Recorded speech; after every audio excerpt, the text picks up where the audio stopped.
할렐루야. 하나님의 은혜와 사랑하심이 저와 여러분과 여러분의 가정 가운데 충만히 있기를 주님을 축복합니다. 그리고 더 중요한 것은 한 해 동안 돌아보니 얼마나 감사한 일인지 여러분은 아십니까? 제가 25년 동안 목회 26년 차 들어가면서 31일 날 주일을 맞이할 기회가 거의 없었던 것 같아요. 그런데 한 해의 마지막 날을 주일날 맞이하여서 예배드리게 하심이 얼마나 감사한지, 또 새해의 시작을 또 하나님의 전에 나와서 예배드리게 하심이 얼마나 감사한지, 그래서 오늘 옆에 있는 분한테 인사하시길 바랍니다.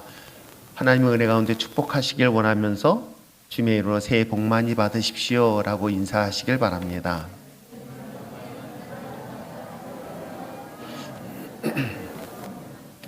예, 새해 복 많이 받으시길 바랍니다. 2023년도 새해가 시작되었을 때에 가슴 벅차고 설레임이었던 것이 어제 같았습니다. 그런데 정신없이 달려오다 보니 벌써 한 해가 저물었고요. 그것이 오늘날 마지막 날이 되었습니다. 항상 아쉽고 서운하고 섭섭하고 또 쉽게 떠나보낼 수 없는 시간들이 아마 지금 이 시간이 아닐까 생각해 봅니다. 윤호를 보면서 제가 깜짝 놀랐어요. 윤호가 초등학교 때였죠? 그지? 초등학교 때 아기 때의 모습을 보고 있다가 어느 날 키가 커가지고 청년이 되어서 제 품에 안기는데, 야, 정말 세월이 빠르구나. 젊은 청년들은 잘 모르겠지만 나이 드신 분들은 세월이 얼마나 쏜살같이 지나가는지, 하루하루 한 시간 시간들이 얼마나 아쉽고 또 아쉬운지 모릅니다. 그럼에도 불구하고 우리는 또한 한 해를 결산하는 시간이 되었습니다. 그 많은 말씀 중에서 특별히 시편 23편의 말씀을 보면서 한 해를 좀 정리를 했으면 참 좋겠고 새해를 맞이했으면 참 좋겠다라고 본문을 정하게 됐습니다. 우선 이 본문의 내용 시편 23편은 어떠한 배경에 의해서 다윗이 이 글을 썼을까? 다윗에게서는 여러 아들이 있었습니다. 당연히 그 아들이 자신이 왕이기에 왕의 왕권을 장남에게 승계되어지는 것은 당연한 것입니다. 그 장남이 바로 압살롬이라는 아들이기도 하지요. 그런데 그 아들이 성격이 급했는가 봐요. 자신이 좀 기다렸다가 아버지가 죽고 나면 그 왕권을 이어받을 수 있는 기회가 있는데도 불구하고 조금 더 자기가 젊었을 때에 그 왕의 자리가 탐나서였는지 알 수 없지만 어찌되었건 간에 아버지를 내쫓고 자신이 반란을 일으켜서 왕위에 도전합니다. 그리고 짧은 시간 동안이지만 다윗의 왕권을 이어받았던 그 반란의 사건 속에서 여러분, 아들이 자신의 생명을 노리고 위협을 가했고 자신이 살던 왕궁을 떠나서 도망가자의 삶을 순간이지만 그 모습으로 살아가고 있는 다윗의 모습을 상상해 보시길 바랍니다. 얼마나 가슴 아프고 얼마나 분통이 나고 얼마나 고통스러울까. 이러한 상황 속에서 쓴 시가 바로 시편 23편인 것이에요. 아들의 반란으로 인하여 도망자의 삶이라는 것은 결코 쉽지 않습니다. 왜 그럴까요? 여러분, 가난하고 어려운 삶을 살아가는 사람들에게 있어서 가난한 것은 일상이기 때문에 큰 어려움이 없습니다. 그러던 그 사람이 형통하게 되었습니다. 성공하게 되었습니다. 풍요로운 삶을 살던 사람이 어느 날 갑자기 망했습니다. 가난했습니다. 또한 고통의 삶을 산다고 생각한다면 그 고통은 다른 누구보다도 더 큰 고통이지 않았을까 생각을 하게 되어지지요. 다윗도 마찬가지였습니다. 형통하고 풍성하며 성공적인 삶을 살았던 그에게 있어서 이러한 삶을 살았던 그가 마침내 그 환경에서 떠나서 고난과 핍박을 받는 상황, 절망과 고통스러운 상황 속에서도 여러분, 감사할 수 있는 사람이 몇이나 될 수 있을까? 이러한 절망적 상황 속에서 기뻐할 수 있는 사람들을 과연 얼마나 될 수 있을까? 그런데 놀랍게도 성경은 그러한 사람들을 찾아서 그들을 믿음의 사람이라고 이야기하고 있고요. 이런 고통 속에 신음하는데도 불구하고 감사하며 하나님을 찬양하는 사람들을 바로 하나님의 뜻에 합당한 사람이라고 성경은 소개하고 있습니다. 다윗이 바로 그러한 자이기에 다윗은 하나님의 기뻐하는 자요 내 마음에 합한 자라고 소개를 하고 있는 것이죠. 압살롬의 반란을 통해서 비참한 모습으로 도망자인 다윗, 그가 가지고 있는 이 시편 23편의 고백을 통해서 한 해를 정리를 좀 해봤으면 참 좋겠습니다. 과연 이 짧은 본문을 통해서 우리가 한 해를 정산을 하고 또 새해를 어떻게 맞이할 것인가 라고 이 말씀을 묵상하면서 세 개의 문장을 생각해 봤습니다. 그래서 올 한 해를 마지막 2023년도 31일을 보내면서 이 세 개의 문장을 오늘 꼭 사용하시고, 그리고 새해 2024년도를 여러분 설레는 마음으로 기대하며 맞이할 수 있는 저와 여러분 되시길 부탁드립니다. 자, 첫 번째, 저는 이 본문을 통해서 우리가 고백해야 될 중요한 문장, 단어를 한다면 저는 감사합니다 라는 문장인 거예요. 따라하시기 바랍니다. 감사합니다. 그리고 옆에 있는 분한테 바라보세요. 사랑하는 남편, 아내, 부모에게 바라보면서, 친구를 바라보면서 감사합니다 라고 인사해 주시기 바랍니다. 감사합니다 했더니 당연하지, 그렇게 하지 마십시오. 근데도 여전히 아내한테, 남편한테 이런 이야기를 하지 못하는 분들도 종종 있지만 왜 그럴까 생각해 봐요. 감사하다는 표현 대신에 어떻게 표현하는가, 저도 그런 것 같아요. 이 표현들을 잘 하지 못해서 감사하다는 표현을 뭘로 할까? 그래서 달고나를 제가 드리잖아요. 그죠? 사탕을 주면서 고마워 라는 그런 표현을 하고 있지만, 여러분 그래도 말로 표현하는 것이 가장 가치 있다는 것 잊지 마시고요. 감사합시다. 감사하는 한 해를 정리하는 마음으로 본문을 보기를 바랍니다. 인생을 살면서 만족하며 삶을 살아가는 사람은 몇이나 될까? 한 해를 돌아보면서 나는 오늘 한 해는 만족해 라고 고백하는 사람이 과연 몇이나 될까? 여러분은 여러분의 인생의 삶에 만족합니까? 라는 질문을 받는다면 어떤 대답을 할 수 있어요? 여러분 만족하십니까? 대답을 못하고 있고요. 한두 사람 대답했습니다. 여러분 자신의 인생에 대한 만족뿐만 아니라 여러분에게 또 한 번 질문해 볼게요. 여러분, 사랑하는 남편, 사랑하는 아내, 사랑하는 자녀, 사랑하는 부모 옆에 있으면 한번 바라보면서 만족하십니까? 그리고 대답하고 고개를 흔드시면 곤란합니다. 이거 어떻게 해야 되나? 제가 이렇게 딱 보는데 깜짝 놀랐어요. 대놓고 고개를 흔드시면 안 됩니다. 고개를 아무튼 좌우지간 사실은 남편, 아내, 부모, 자녀, 친구, 주변에 있는 모든 인간관계에 대해서 만족합니까? 라는 질문 앞에서 아쉽다라는 생각을 할 때가 더 많지 않을까요?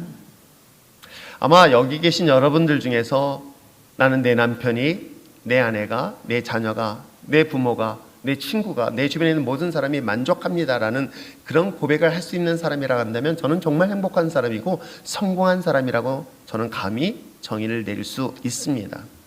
그러나 사실은 스스로가 포기하고 있기 때문에 만족하려고 하는 것이지 만족합니다라고 할 수 있는 사람은 저희 부부도 아니 되는 것을 볼 수가 있어요.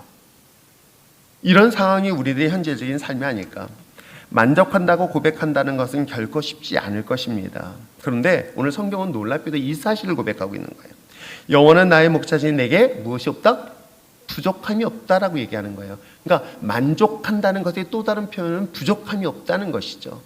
내가 남편에게 부족함이 없고, 아내에게 부족함이 없고, 부모에게 부족함이 없고, 자녀에 대해서도 부족함이 없다라고, 이러한 신앙의 고백. 다윗은 지금 이러한 고백을 하고 있는 것은 어떤 상황이었습니까? 왕의 신분에 있었을 때, 형통하고 있었을 때 아니었습니다. 오늘 성경의 본문에 기록된 것처럼 다윗은 절망적 위기 상황 속에서 그는 뭐라고 고백하고 있습니까? 자신은 지금 죽음의, 즉 생사를 넘나드는 그런 고통의 순간 속에 있는데도 불구하고 질문합니다. 너 부족한 것 없니? 라고 했더니 나 부족한 것 없어요 라고 고백하고 있는 내용이 본문 내용이기도 합니다. 다윗은 하나님께서 자신의 삶의 목자가 되었기 때문에 그는 만족합니다라고 본문을 통해서 고백을 하고 있는 것입니다. 그렇기 때문에 오늘 저는 본문의 말씀을 묵상하면서 다윗은 자신의 인생의 주인이 자기가 아니라 누구다? 여호와 하나님이라는 사실, 그 하나님 한 분만으로 나는 족합니다. 하나님 한 분만으로 나는 충분히 만족합니다. 하나님 한 분만으로 나는 부족함이 없습니다. 비록 아내가, 남편이, 자식이 자신의 자리를 침탈하기 위하여 생명의 위협을 가하였고 정말 비참한 모습으로 도망자의 삶을 살고 있지만 그럼에도 불구하고 자기는 하나님 한 분만으로 충분히 만족합니다라고 고백하고 있는 내용이 바로 오늘 성경 본문의 내용이기도 합니다. 여러분, 다윗의 현실적 상황은 어떨까? 저는 시편 23편을 보면 되게 아름다운 시로 느껴지지만 결코 그렇지 않습니다. 자, 한번 2절 말씀 한번 읽어볼까요? 2절 말씀을 한번 큰 소리 읽어보시길 바랍니다. 시작.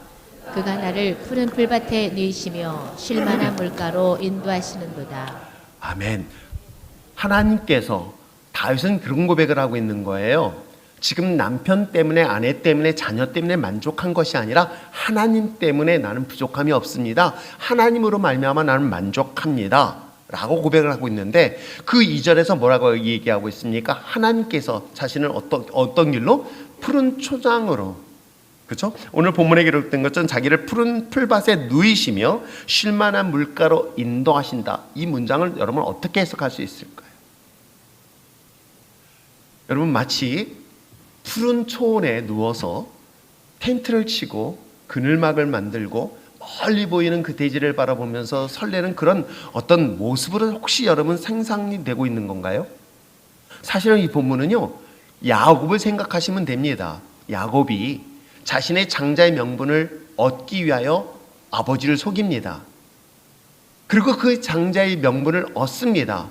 그 축복권을 받고 난 다음에 도망자가 되어지죠. 도망자가 되어서 이제 야반의 도망을 가고 마침내 찬 이슬 맞는 가운데서 들판에 누워서 하늘의 무수한 별을 이불 삼아 누워있는 다윗의 모습을 상상해 보세요. 그가 누워있는 것은 어떤 곳인지 아십니까? 바로 풀밭이었던 거예요. 그렇기 때문에 오늘 이 본문은 다윗을 보게 되는 것과 다윗과 야곱의 모습과 딱 상충해 보면 충분히 이해할 수 있는 문제.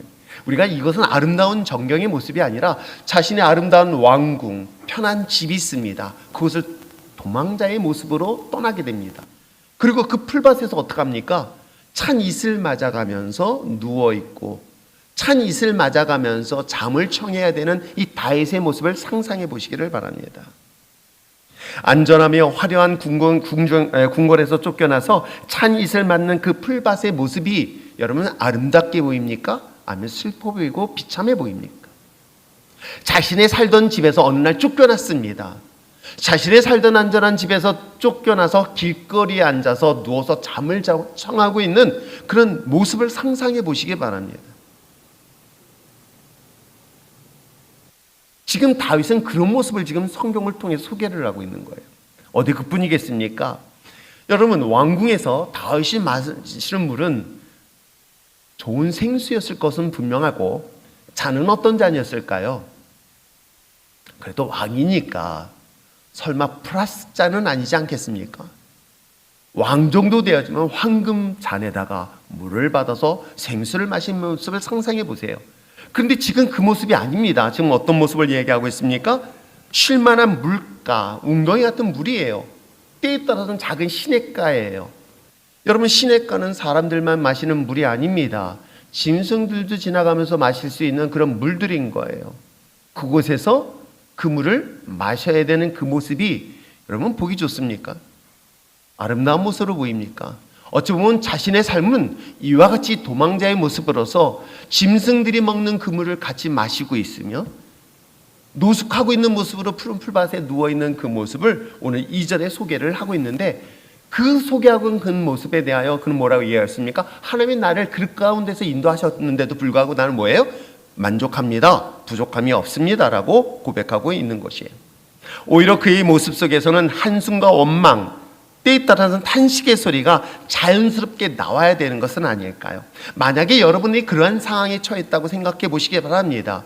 어떤 어려운 환경 때문에 본인이 살고 있는 안전한 집에서 내어 쫓김을 당해서 길거리에 노숙을 하고 있다고 상상해 보시기 바랍니다. 여러분, 이런 상황 속에서 감사할 수 있으면 만족합니다 할 수 있을까요? 원망합니다.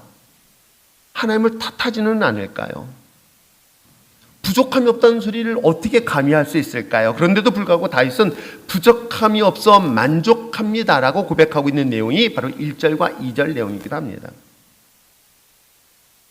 우리의 부족함이 없는 그런 만족은 저는 이 본문을 통해서 볼 수 있는 것은 소유에 있지 않음을 또한 성경을 통해서 알려주고 있지요. 그럼에도 불구하고 우리는 솔직하게 얘기한다면 소유를 통해서 만족합니다.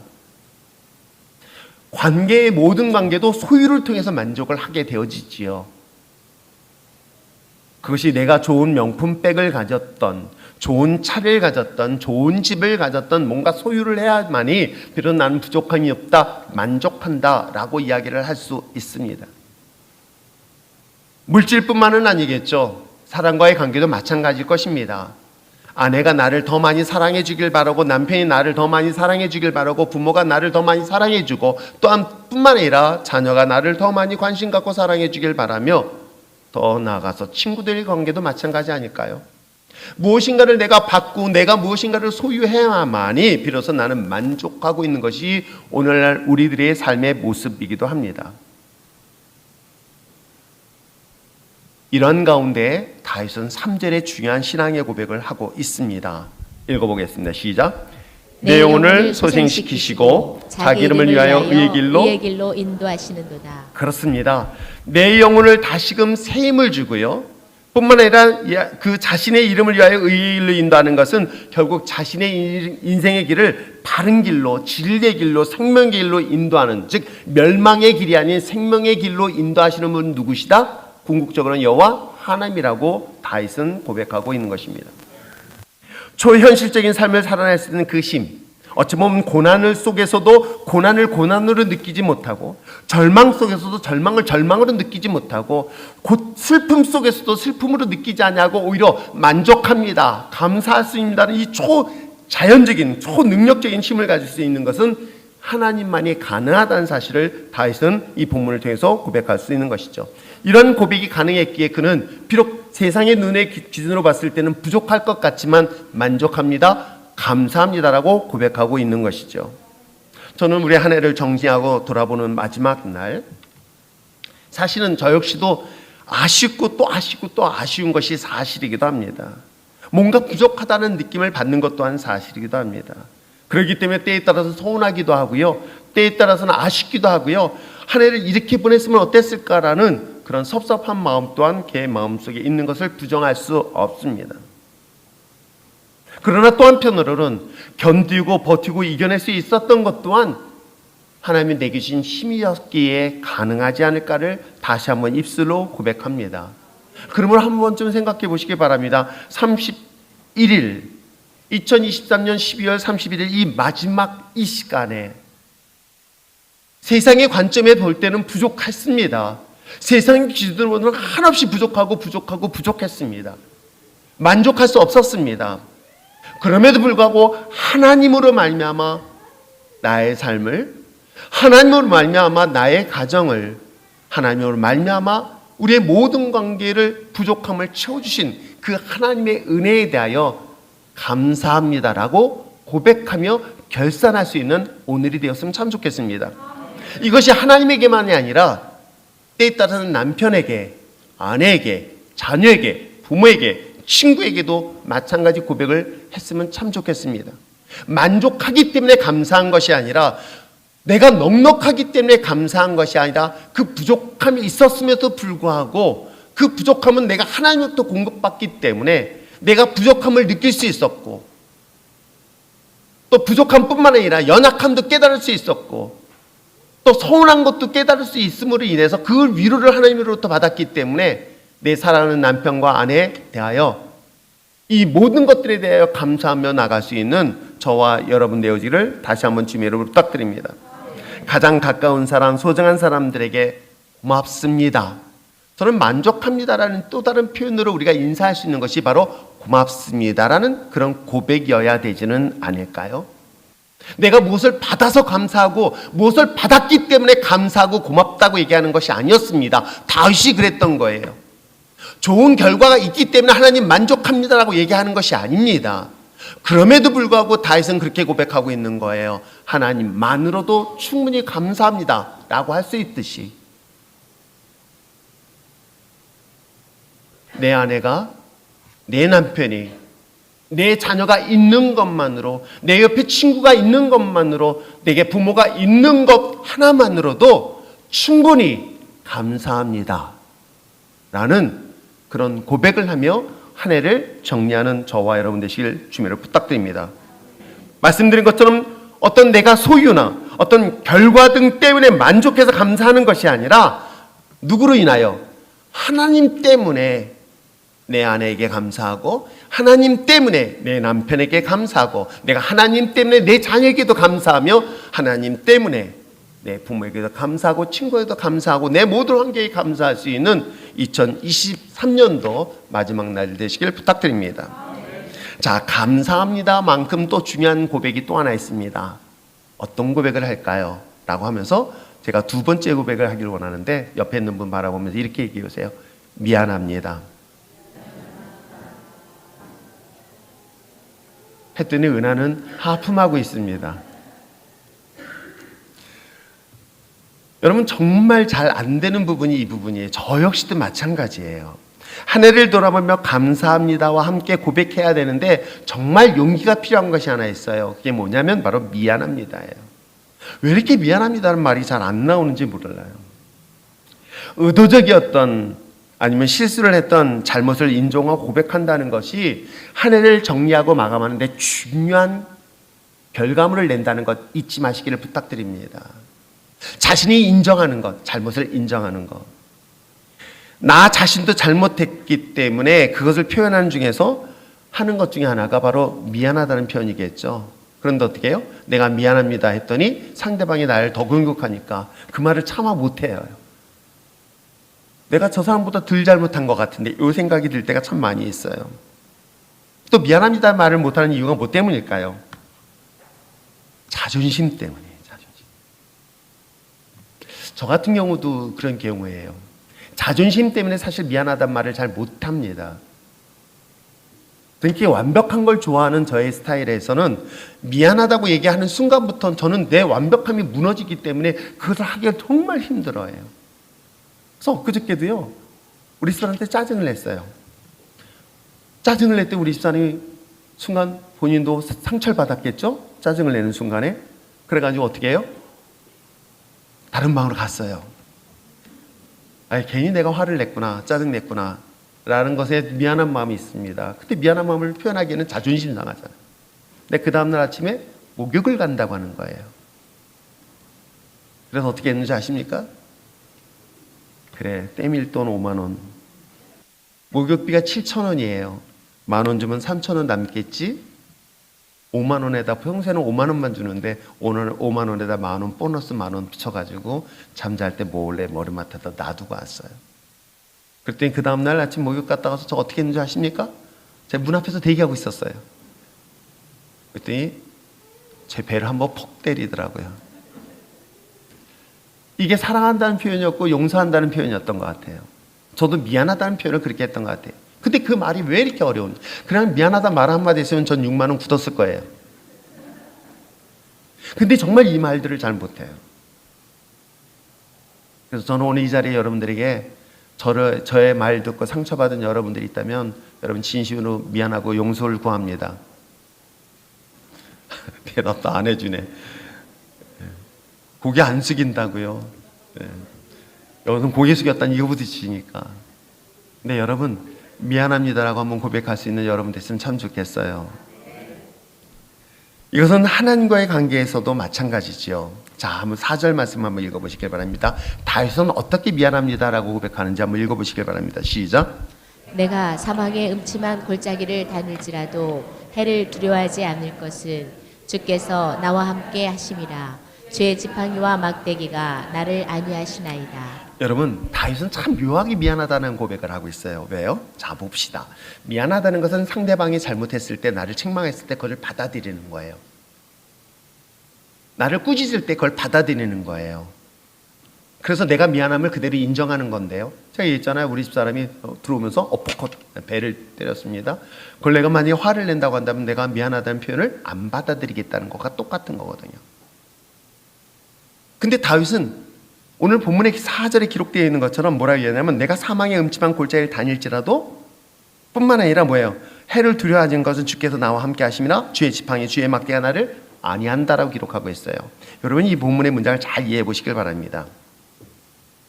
시편 기자는 자신의 비록 죽음의 음침한 골짜기, 그 가게 된 이유가 뭐 때문이라고 이야기할까요? 자신이 지금 죽음의 골짜기 가운데 있단 말이에요. 그 죽음의 골짜기 있다고 한다면 여러분 시편 23편이 아니라 앞부분을 잘 보세요. 시편 18편이라든가 앞부분을 보면은 자신 뭐 억울하면요 하나님께 원망을 해요. 하나님 어찌 그들을 그냥 내버려 두십니까? 그들을 막 하면서 분노도 하는 장면들이 등장을 해요. 그런데 오늘 본문은 놀랍게도요 뭐라고 얘기하고 있냐면 원망하는 소리가 없는 거예요. 그래서 자기가 지금 죽음의 골짜기에 있는 거예요. 죽음의 골짜기 가운데서도 자기가 하나님께서 나를 지켜주시고 인도하신다라고 이야기를 하고 있는 거예요. 그 얘기는 뭐냐면 비록 지금 자신은 죽음과 같은 골짜기 속에 있어요. 그 자체를 그냥 그대로 인정하고 받아들이는 장면으로 성경을 소개하고 있는 것이에요. 뭐 때문에? 가늠한 죄, 살인한 죄 때문에, 자신의 죄와 자신의 허물 때문에 이와 같이 하나님이 나에게 징계를 하고 있다. 누구를 통해서? 아들을 통해서 징계하고 있다. 이 자체를 지금 인정하고 있는 내용이 4절의 이야기인 거예요. 그러면서 뭐라 얘기하고 있습니까? 너무 재밌잖아요. 주님의 지팡이와 주님의 막대기가 나를 안위한다. 여러분 여기서 안위한다는 단어의 뜻은 뭐냐면은 이 지팡이가 나를 보살펴 주신다는 거예요. 그랬더니 우리가 잘못 착각해가지고 내가 사망의 근침한 골짜기일 때 사나운 짐 지을 때 그걸로 하나님의 지팡이로, 여러분 이 지팡이는요 놀랍게도 자기를 향하여 이야기하고 있는 거예요. 자, 1절, 2절, 3절은 지금 다윗이 처한 환경을 얘기하고 있다고 한다면 지금 4절은 하나님이 자기를 향하여 하시는 장면들을 소개하고 있는 거예요. 지금 자기는 어디에 있다? 죽음의 골짜기 가운데 있다. 근데 죽음의 골짜기를 어떤 표현을 쓰고 있냐면 막대기와 지팡이를 표현하고 있는 거예요. 그럼 막대기와 지팡이는 뭐에 쓰는지 아십니까? 여러분 여기서 하나님을 자신의 뭐라고 얘기했습니까? 목자예요. 그럼 자신은 하나님의 양인 거예요. 자, 그러면 양을 인도할 때 목자는 어떻게 인도하실까요? 따라와라, 저리로 가라. 말을 잘 들으면 문제가 되지 않아요.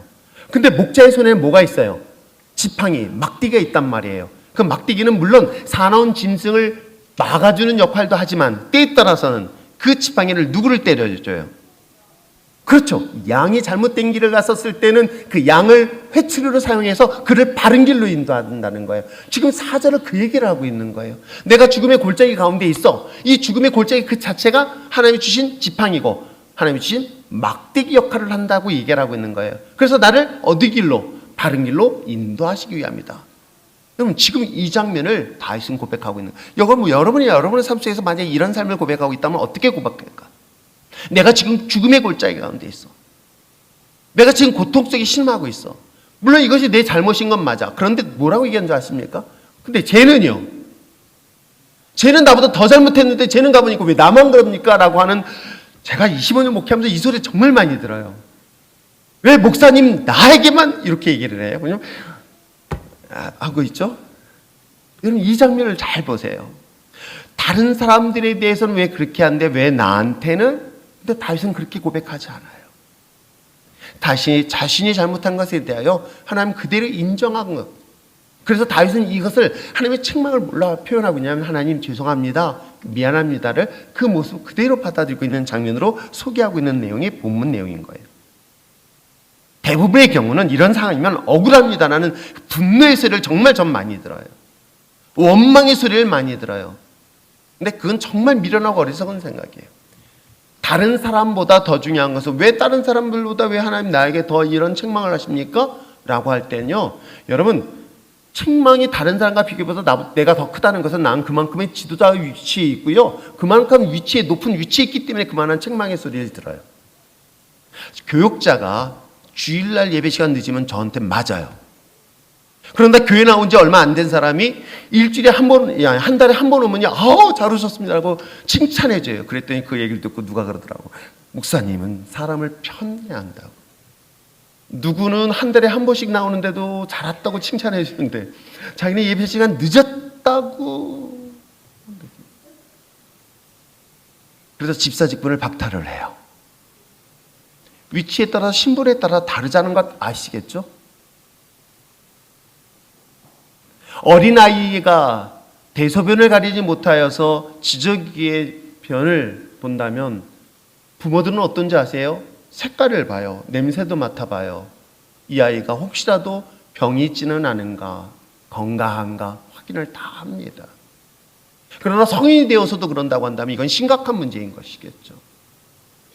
다윗은 자신의 왕의 신분으로서 하나님의 책망을 받을 때 그것을 원망하거나 불평하거나 하나님 저들은요? 라고 하지 않습니다. 나는 억울합니다 라고 표현하고 있지 않는 내용인 거예요. 오히려 하나님은 나의 목자시기 때문에 비록 지금 내가 죽음의 골짜기가 때에 따라서는 그것이 하나님의 지팡이고 하나님의 매가 되어서 막대기가 매가 되어서 자신을 책망하고 있지만 그럼에도 불구하고 하나님은 나를 바른 길로 인도하십니다 라는 고백을 하고 있는 거예요. 이 표현을 또 다른 한편으로 얘기한다면 말씀드렸죠. 제가 아내한테 표현한 것처럼 그 미안합니다 라는 표현 중에 한 표현을 4절에 이야기하고 있는 거예요. 이 말이 왜 이리 어려운지, 미안합니다, 잘못했습니다라는 그 표현 한마디만 하면 사실 이 문제는 쉽게 해결될 수 있는데, 여러분 에덴에서의 실수가 바로 여기서부터 출발하는 것 아십니까? 부부의 관계도 마찬가지고 인간의 모든 관계도 마찬가지인 거예요. 미안합니다라는 말 한마디, 하나님이 잘못했습니다라는 말 한마디만 했었다고 한다면 에덴 동산에서는 하나님은 더 이상 징계하지 않았을 것이에요. 그런데 어떻습니까?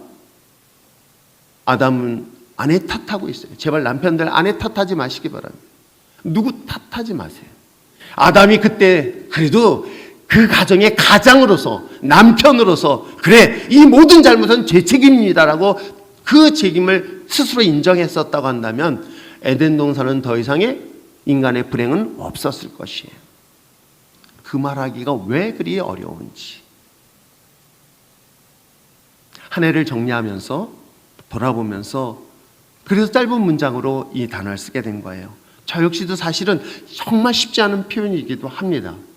그런데도 불구하고 미안합니다 라는 것을 2023년도 한 해를 정리하면서 가장 가까운, 가장 사랑하는 사람들에게 고백할 수 있는 여러분 됐으면 참 좋겠습니다.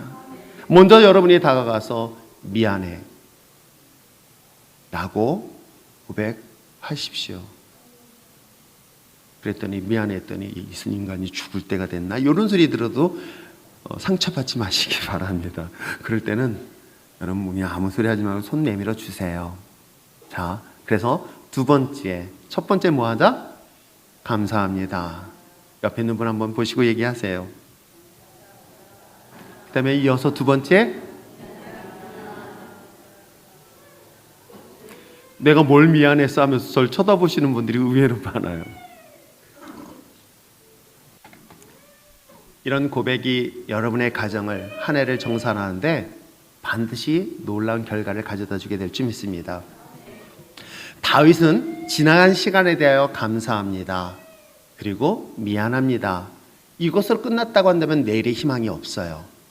아주 중요한 신앙의 고백을 하고 있는 게 있어요. 뭘까요? 세 번째, 그의 마지막 고백은 사랑합니다예요. 그래서 저는 옆에 있는 분한테 이렇게 고백했으면 좋겠어요. 사랑합니다.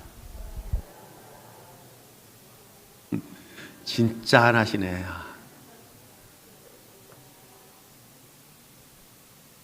감사합니다, 미안합니다, 그리고 마지막 마무리는 사랑합니다라는 이런 고백이 시편 23편에 기록되어져 있습니다. 다윗은 고통과 고난 속에서도 희망을 버리지 않는 그런 신앙의 고백을 하고 있는 내용이 5절과 6절이에요. 지금 절망 속에 있는데도 불구하고 그런 희망을 노래하고 있어요. 그것이 5절 6절인데 또 한번 읽어볼까요? 읽겠습니다. 시작.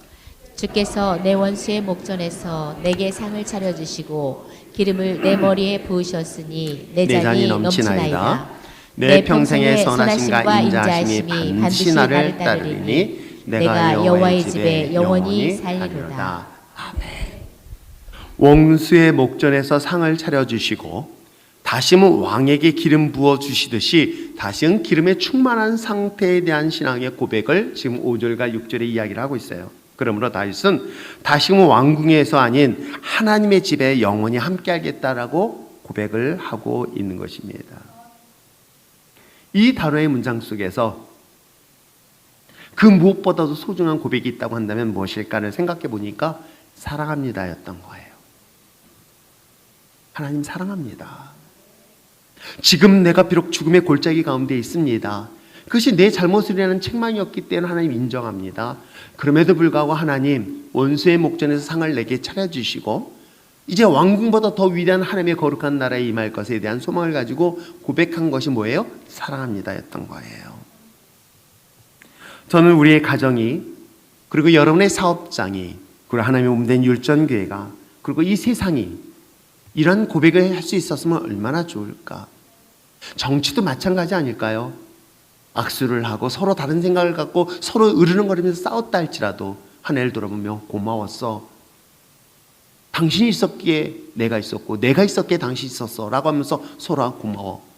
그럼에도 불구하고 또한 내가 당신에게 상처 준 것이 있다면 미안해, 그리고 허그하면서 사랑합시다. 여러분, 이것이 정치적인 문화 속에 있다고 한번 상상을 해보세요. 얼마나 아름답고 멋있습니까? 이게 정치만의 이야기일까요? 우리의 가정은 어떨까요? 여러분의 가정이 정말 행복하길 원하십니까? 여러분의 가정이 지금부터 더 넓은 집에 가야지 행복할 것 같아요? 여러분의 가정이 지금부터 더 풍요로움을 가져야만이 행복하다고 생각하십니까? 저는요, 솔직히 말씀드리면 주일 저녁 예배 때 예배 시작하기 전에 저희 집사람이 가끔 해주는 수제비가 저를 행복하게 만들어요. 별거 들어간 거 없어요. 거기는 제가 좋아하는 감자 그리고 수제비, 그거밖에 없어요.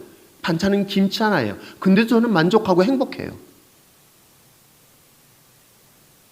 갈비를 먹고 고기를 먹기 때문에 행복한 것이 아닙니다. 아내가 해주는 작은 것 하나 할지라도 그것도 감사해요. 어느 한 자매가 정성을 다해서 제가 좋아하는 약식이라는 것이 있어요. 그걸 해갖고 갔을 때요, 엊그저께 그걸 먹으면서 또 행복했어요. 여러분은 어떻습니까? 여러분이 정말 가정이 행복하길 정말 원하신다고 한다면 오늘 이 다윗의 신앙의 고백을 잘 기억해 보시기 바랍니다. 왜요? 다윗은 지금 압살롬, 즉 아들의 반란을 위하여 도망자의 신세를 졌지만 다시금 회복합니다. 돌아옵니다. 왕궁이 회복되어졌고 왕권이 회복되었고 마침내 이스라엘의 위대한 왕으로서의 삶의 마무리를 하고 있는 장면들이 성경을 소개하고 있어요. 그럼 여러분 가정은 어떻습니까? 여러분 한 해를 23년도를 지나보면서 아쉽고 부족한 것, 그것 때문에 다시금 원망하고 불평하면서 24년을 맞이하시겠습니까? 아니면 한 해를 딱 정산하면서 다시금 새로운 24년도를 준비하시겠습니까? 여러분, 이 다윗의 시편 23편의 5절과 6절은 지금 일어날 일이 아니에요. 원수의 목에서 상을 베푸신 것은 지금 일어날 일이 아니에요. 내일 일어날 일들이에요. 미래에 일어날 일들이에요. 이 미래에 일어날 일들에 의해서 다윗은 못하고 뭐라고 고백하고 있습니까? 사랑합니다라고 고백하고 있는 거예요.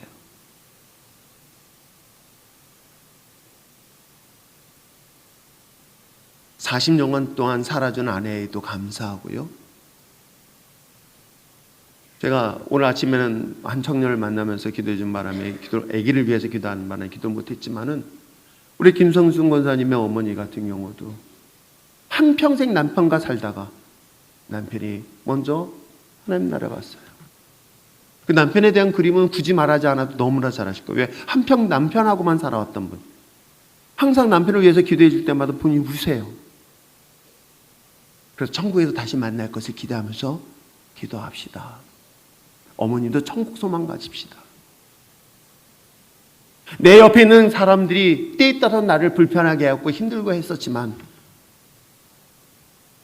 저는 오늘 본문에 기록된 것처럼 지금 다윗은 자신의 사랑하는 가장 큰 아들 압살롬의 반란 속에서도 이러한 고백을 할 수 있었던 것은 그의 삶을 반전시키고 역전시킬 수 있었던 그 배경이 되어진다면 2023년도 한 해를 정산하고 새해를 준비하면서 여러분 이 세 가지 고백이 여러분의 가정 속에 있길 원합니다.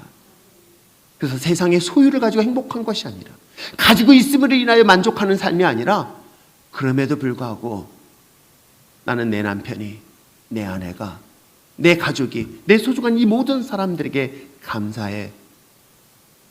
그리고 내가 당신에 대하여 미안해. 그리고 마지막 사랑합니다.